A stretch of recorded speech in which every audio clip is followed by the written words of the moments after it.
ಎಂಬತ್ತನೇ ಸ್ವಾತಂತ್ರ್ಯ ದಿನಾಚರಣೆಯ ಅಂಗವಾಗಿ ಕರ್ನಾಟಕ ರಕ್ಷಣಾ ವೇದಿಕೆ ನಾರಾಯಣಗೌಡರ ಬಳಗ ಸೋಮರಪೇಟೆ ತಾಲೂಕು ಘಟಕದ ವತಿಯಿಂದ ಕೂಡಿಗೆಯ ಶಕ್ತಿ ವೃದ್ಧಾಶ್ರಮದಲ್ಲಿ ವೃದ್ಧರಿಗೆ ಅನ್ನದಾನ ಮಾಡುವ ಮೂಲಕ ಸ್ವಾತಂತ್ರ್ಯ ದಿನಾಚರಣೆಯನ್ನು ಆಚರಣೆ ಮಾಡಲಾಯಿತು.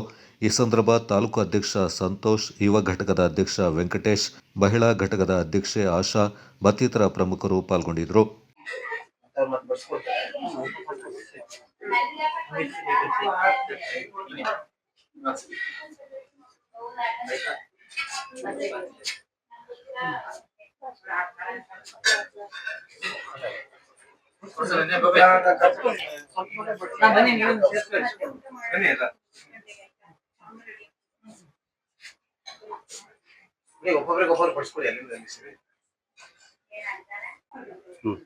ಕರ್ನಾಟಕದ ರಕ್ಷಣಾ ವೇದಿಕೆಯ ನಮ್ಮ ಪದಾಧಿಕಾರಿಗಳಿಗೆ ಎಲ್ಲರಿಗೂ ನನ್ನ ಕಡೆಯಿಂದ ಸುಸ್ವಾಗತವನ್ನು ಬಯಸ್ತಿದ್ದೀನಿ.